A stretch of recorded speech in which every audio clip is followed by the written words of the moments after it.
चलिए एनसीईआरटी का जो है विश्व भूगोल वर्ल्ड ज्योग्राफी जो पढ़ने जा रहे हैं अध्याय 11 मतलब 11 नहर एवं बांध। इसमें टोटल 13 क्वेश्चन है और 13 क्वेश्चन बहुत ही इंपॉर्टेंट है, जरूर से जरूर देखेंगे। और चलिए हम शुरू करते हैं टाइम वेस्ट ना करते हुए, और जरूर से जरूर पढ़ के जाइए। मैं वादा करता हूं आपका क्वेश्चन आएगा, जरूर आएगा। पहला क्वेश्चन को ध्यान से सुनिएगा। पहला क्वेश्चन है कि स्वेज नहर के दोनों सिरों पर, स्वेज नहर है जहां पे दोनों सिरों पर स्थित एक पतन है, पतन मतलब बंदरगाह, युगम है, कौन सा है? तो एक तो स्वेज नहर पे स्वेज बंदरगाह है, ये जान लीजिए, स्वेज पतन है।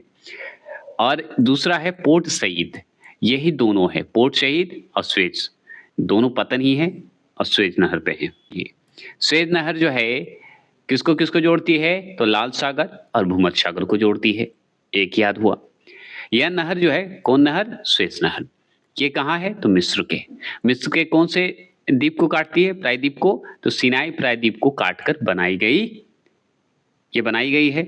और क्या है? विश्व की द्वितीय सबसे बड़ी कृत्रिम नहर है। कृत्रिम नहर मतलब मानव द्वारा बनाया गया है, काट कर बनाई गई है। और ये भी विश्व का द्वितीय सबसे बड़ी है वर्ल्ड का।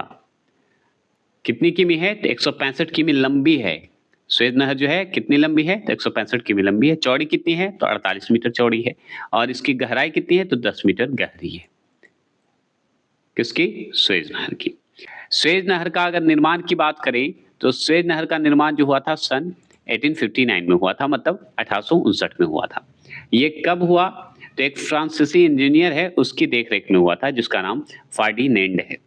ठीक है, फार्डिनेंड के देखरेख में शुरू हुआ। और ये कब पूर्ण हुआ? तो 10 वर्ष में पूर्ण हुआ था, मतलब 10 साल में पूर्ण हुआ था। अब सुनिए, सन 1869 में, 1869 में इस नहर से यातायात प्रारंभ हुआ। किससे? स्वेज नहर से शुरुआत हो गया था यातायात आने जाने का।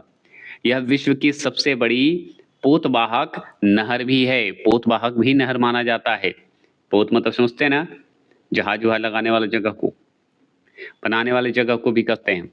इस नहर के दक्षिणी सिरे पर पोर्ट स्वेज मतलब स्वेज नहर है, स्वेज मतलब पोर्ट स्वेज मतलब पतन है। और उत्तरी सिरे पर जो है पोर्ट सईद बंदरगाह स्थित है, मतलब पतन है। एक स्वेज नहर पे स्वेज नहर नाम का पतन है, बंदरगाह है।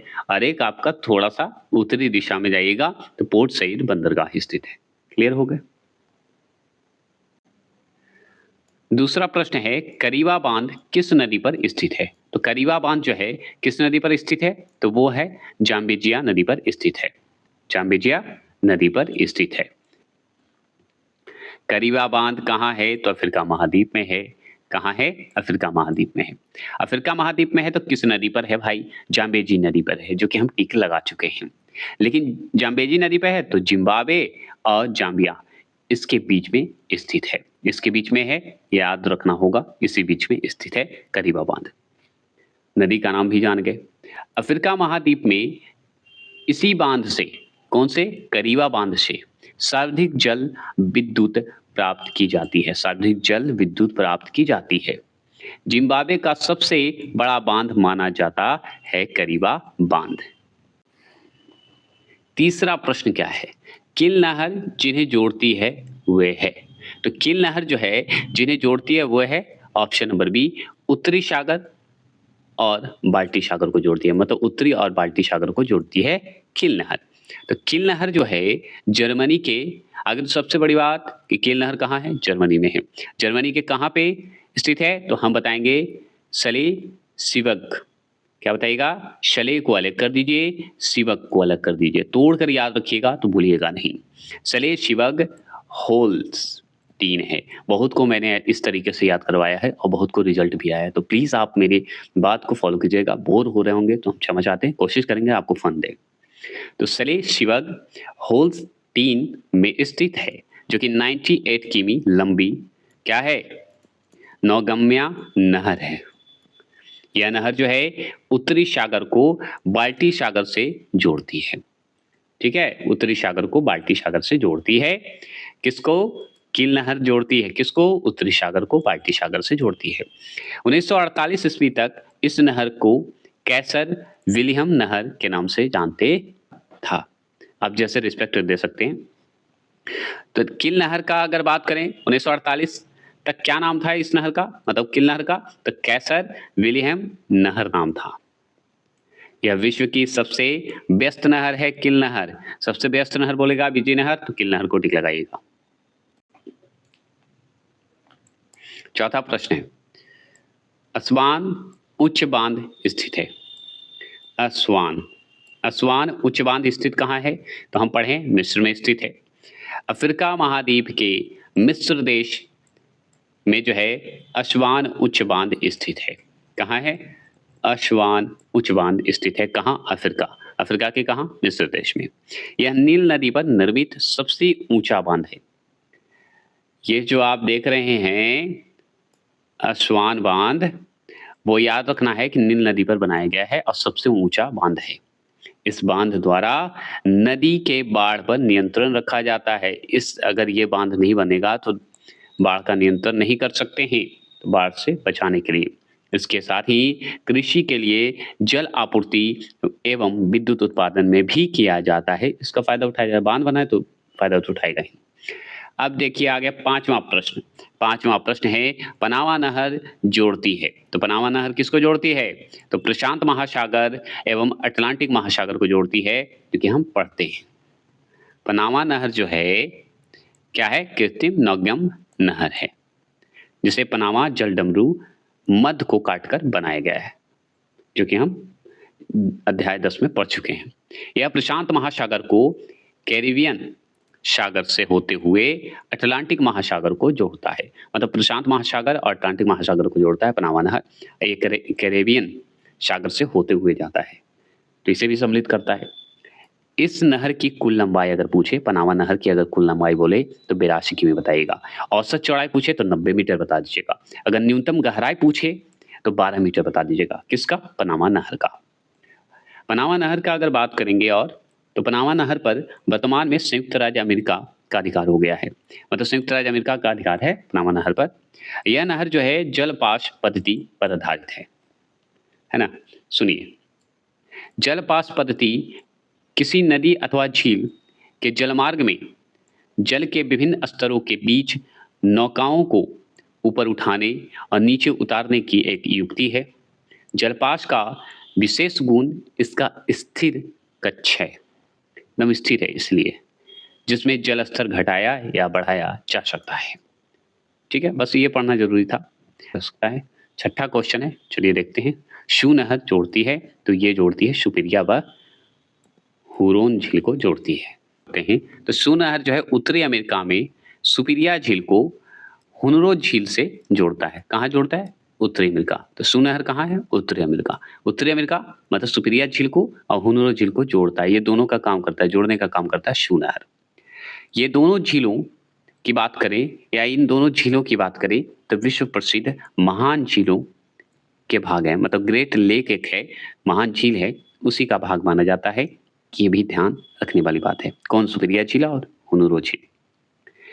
इन झीलों के मध्य अगर बात करें तो एक जलप्रपात है।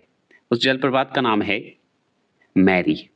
तो पूरा नाम है सेंट मैरी जलप्रपात है। इन दोनों झीलों के मध्य की बात करेंगे, बीच में, है ना। क्लियर हो गए।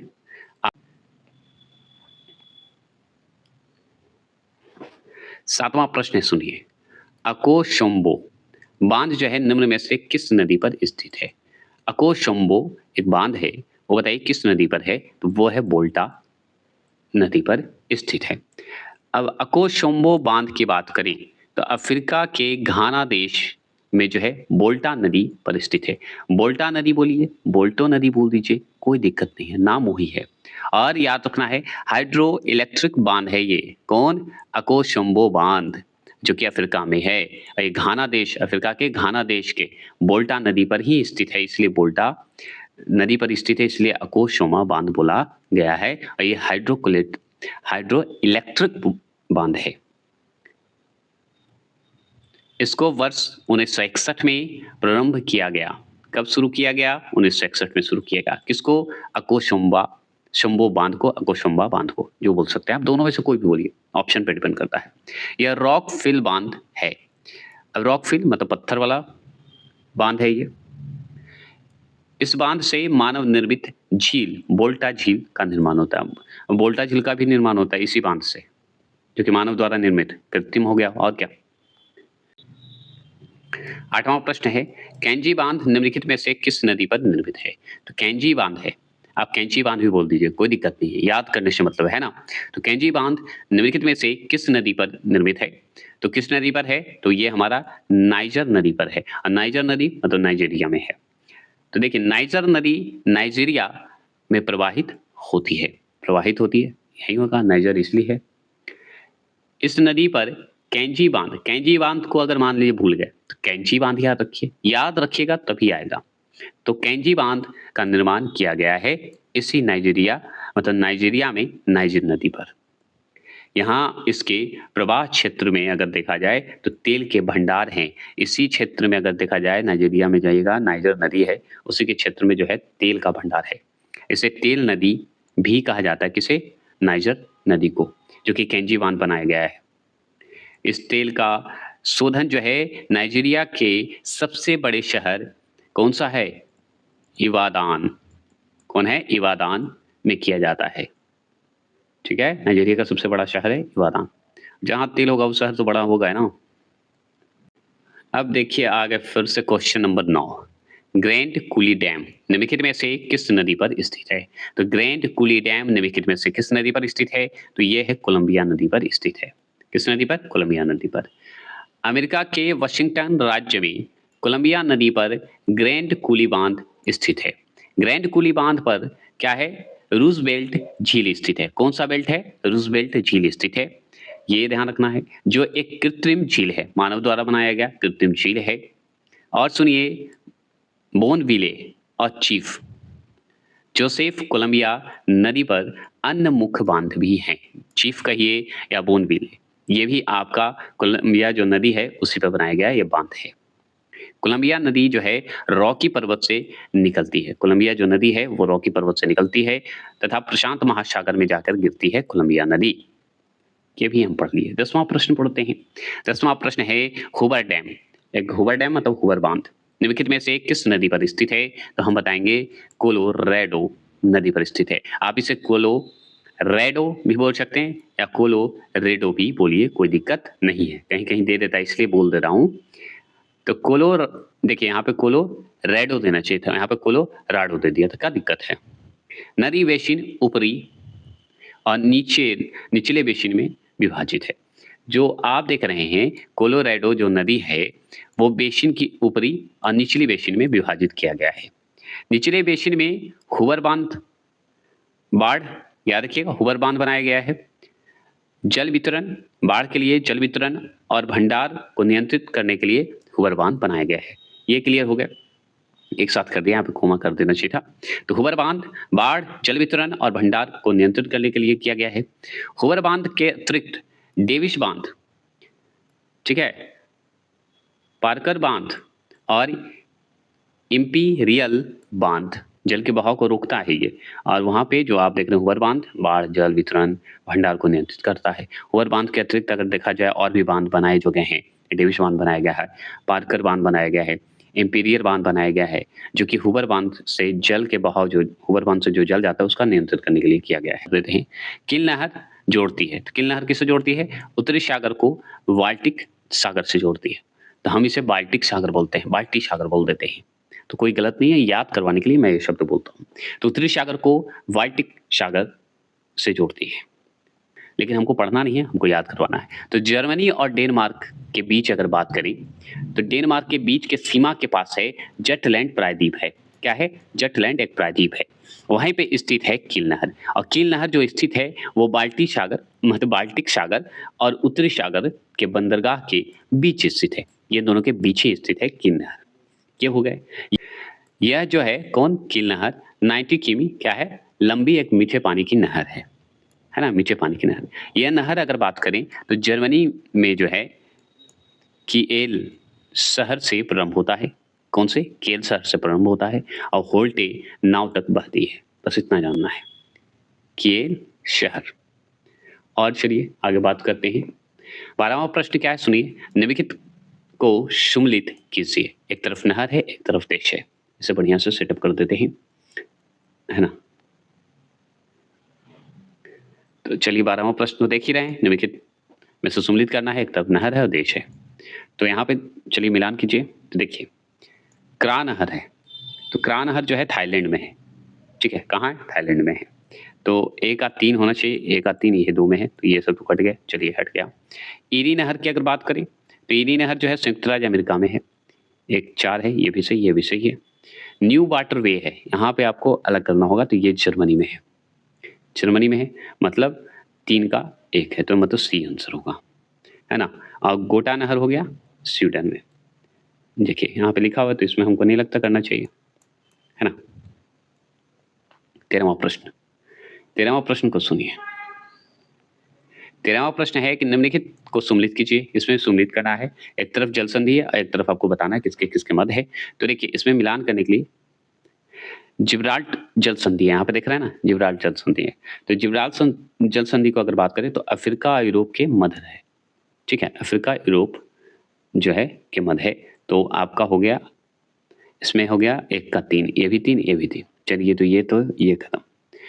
मलक्का जल संधि या मक्का जल संधि भी बोल सकते हैं, ठीक है। तो मलक्का जल संधि बताइए, तो मलक्का जल संधि इंडोनेशिया और मलेशिया जो कि हम पढ़े हैं, जो कि ए है, तो 1 है, तो यही तो आंसर, सी ही तो आंसर होगा, क्योंकि इसी में मिल रहा है और सब तो कट गया, सी है।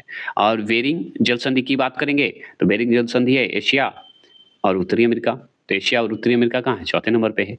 और हॉर्मुज जल संधि अगर देखें तो फारस की खाड़ी व ओमान की खाड़ी के मध्य है, क्लियर हो गया, ठीक है। तो आप देख सकते हैं इसे सेम है, जिब्राल्टर जल संधि अफ्रीका और यूरोप के मध्य है। मलक्का जल संधि की अगर बात करें, मलक्का जल संधि इंडोनेशिया मलेशिया के मध्य है। बेरिंग जल संधि एशिया और उत्तरी अमेरिका के मध्य है। और हारमुज जल संधि फारस की खाड़ी व ओमान की खाड़ी के मध्य है। इसी तरह हम चलेंगे अध्याय नंबर 12, जिसमें हम पढ़ेंगे जबरदस्त और बहुत ही अच्छा चैप्टर है, जो कि इम्पोर्टेंट है, द्वीप एवं जल डमरू मध्य है। चलिए तो चलते हैं और फटाफट खत्म करते हैं। तो आज के लिए ये रखते हैं विराम और फिर आगे बढ़ते हैं नेक्स्ट क्वेश्चन पे।